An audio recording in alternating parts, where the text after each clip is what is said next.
la chaîne qui donne envie d'agir.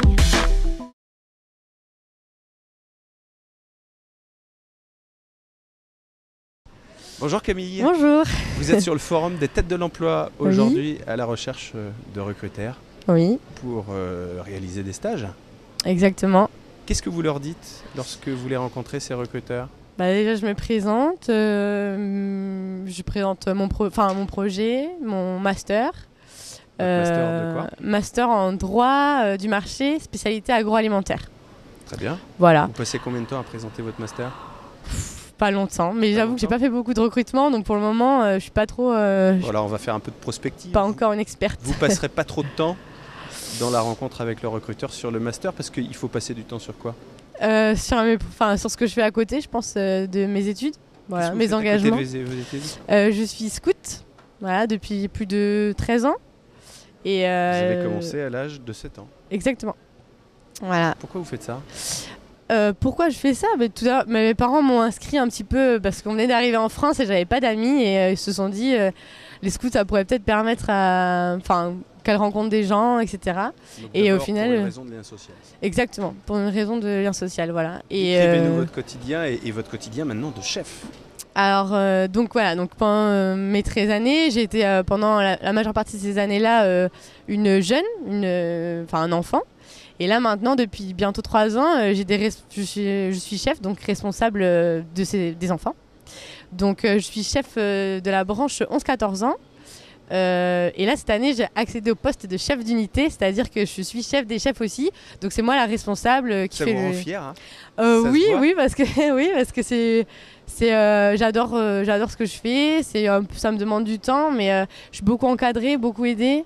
On croit en moi et du coup c'est vrai que ça me donne envie de, ça me donne confiance. Qu'est-ce qu'elle a de plus que les autres, Camille? Les parents qui croient en ces jeunes qui s'engagent bénévolement et qui donnent du temps et qui ont envie de faire de faire grandir leurs enfants en fait. Et le fait qu'on croit à ça. Qu'on croit à ma volonté et à mes capacités, c'est vrai que ça me donne beaucoup confiance en moi. Vous apprenez à manager?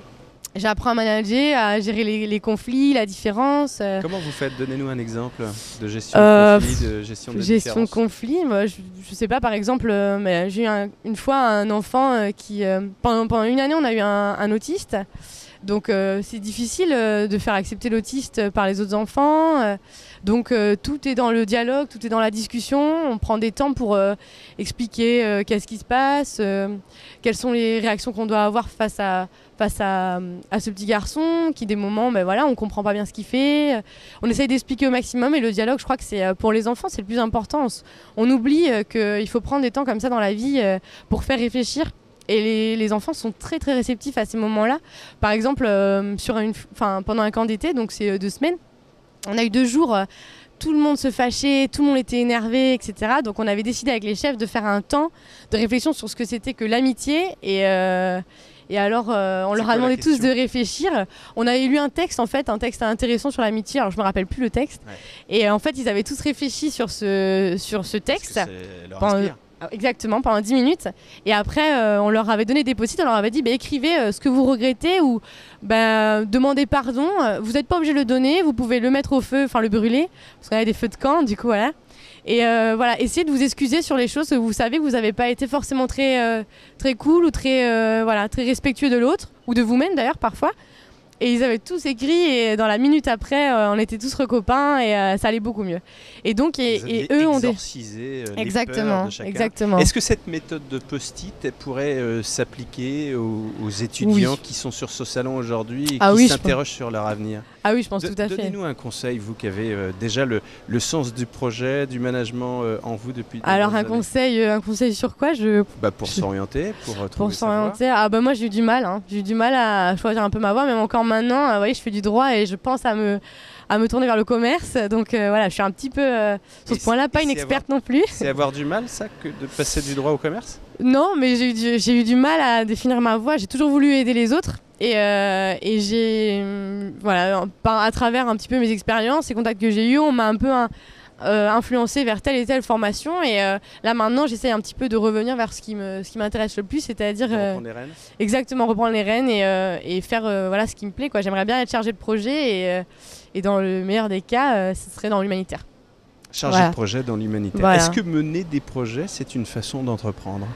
Je pense que oui, parce que ça nous prend au quotidien. On crée des choses, on partage, on fait avancer beaucoup. À petite échelle, moi, mes 25 enfants que je vois tous les 2 week-ends, j'ai l'impression de à chaque fois les faire grandir un peu plus et finalement ça va se répercuter sur les générations futures. On crée des enfants responsables qui sont capables de s'engager. C'est ça le but ultime de Camille ? C'est ça le but responsabiliser les gens. Oui, parce que quelqu'un me l'a fait à moi aussi en fait au fur et à mesure de mes années scouts ou dans ma vie. On m'a appris à devenir responsable et à m'engager et à dire tu veux faire ça, t'as dit que tu t'occupais de chercher un lieu pour camper ce week-end, tu le fais quoi. Et même si des fois il faut appeler des gens, on a un peu peur. On le fait quand même et on apprend, on se rend compte que c'est pas si difficile que ça et il y a plein de choses qu'on peut faire comme ça en s'engageant en fait. Et quel est le point commun entre le scoutisme et l'entrepreneuriat ? C'est la culture de l'action ?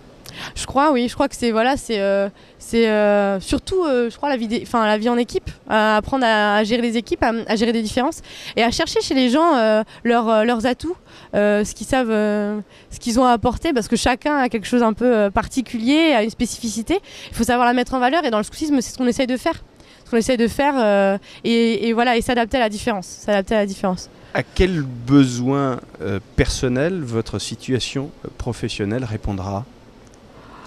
Avec quel besoin ? À mon besoin d'aider les autres, je crois que c'est vraiment... C'est d'abord une affaire d'aide. Ouais, c'est ça. Je crois que j'aime beaucoup, je crois beaucoup en l'autre et à ce qu'on peut faire ensemble en fait. Je crois que si on est plusieurs à avoir les mêmes objectifs, les mêmes valeurs, on peut vraiment déplacer des montagnes. Peu importe le métier alors du coup. Peu importe le métier, oui c'est sûr. Si le prétexte c'est juste d'aider les autres, vous pouvez exercer de très très nombreux métiers. Oui, c'est vrai, tout à fait. Mais c'est pour ça que j'ai un petit peu de mal à définir exactement ce que je veux faire au quotidien, quoi, et voir ce qui me plaît. Tout le monde me dit, mais fais de l'animation, t'adores ça, t'es forte là-dedans. Je dis oui, mais je sais pas, je me sens, c'est ma passion. J'ai envie de. Il y a peut-être d'autres besoins en vous à faire s'exprimer. À développer. Exemple de besoin, quand vous parlez de commerce, ça correspond à quel besoin personnel ? Je saurais pas vous dire. Le challenge, le défi ? Oui, peut-être tout à fait. Challenge, défi et innover. J'adore. Moi, créer des imaginaires. Dans les scouts, je trouve vraiment que je retrouve un petit peu tout ce qui m'intéresse dans la vie. Et créer un imaginaire comme ça, c'est vraiment quelque chose qui stimule votre esprit. On doit imaginer plein de choses. On part vraiment loin dans ce qu'on peut faire sur cette terre. Et c'est vraiment agréable. Et surtout de le faire vivre aux autres. D'essayer de faire que les gens croient à votre projet. Ça, c'est vraiment... même s'il est le plus fou possible. Ça parle de reconnaissance. Oui. C'est important d'être reconnu. Je pense aussi, oui, tout à fait. Et moi, par exemple, dans mon groupe de scouts, les parents sont vraiment reconnaissants et surtout, on a un chef, le grand chef de tous les chefs, qui vraiment nous accompagne et nous aide, nous donne confiance en nous.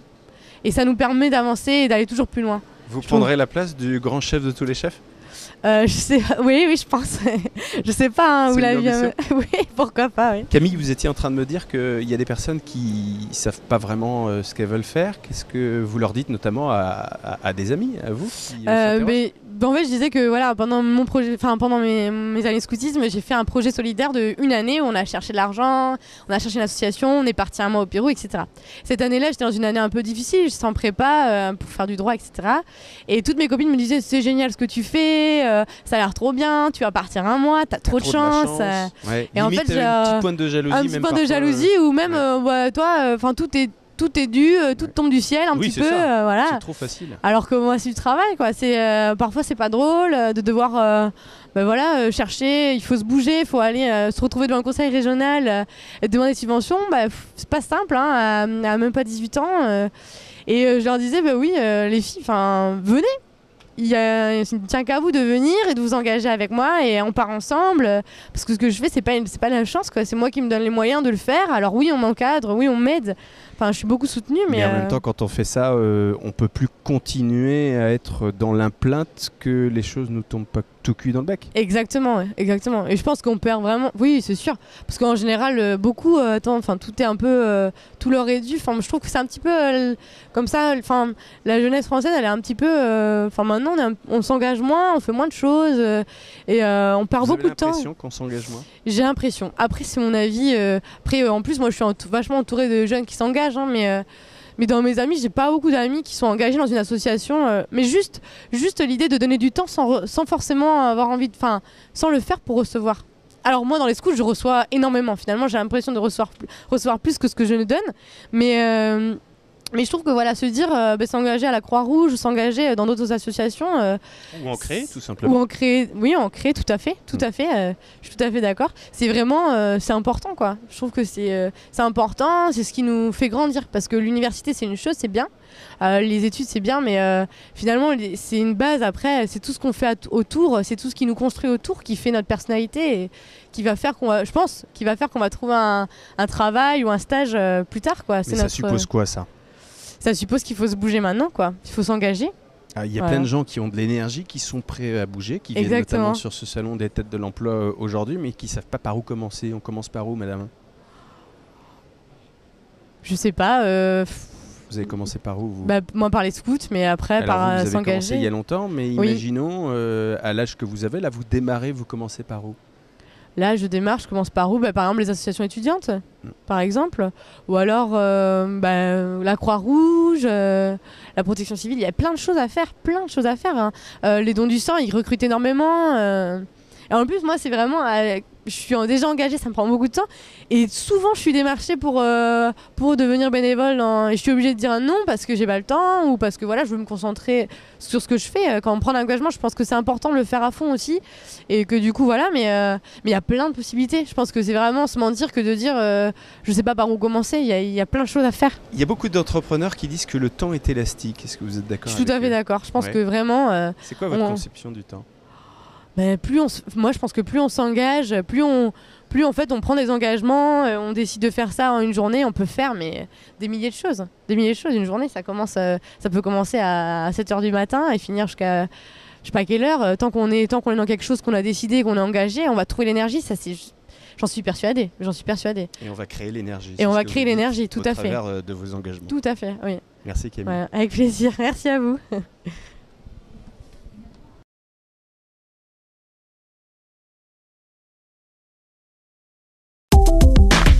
Réussir, la chaîne qui donne envie d'agir.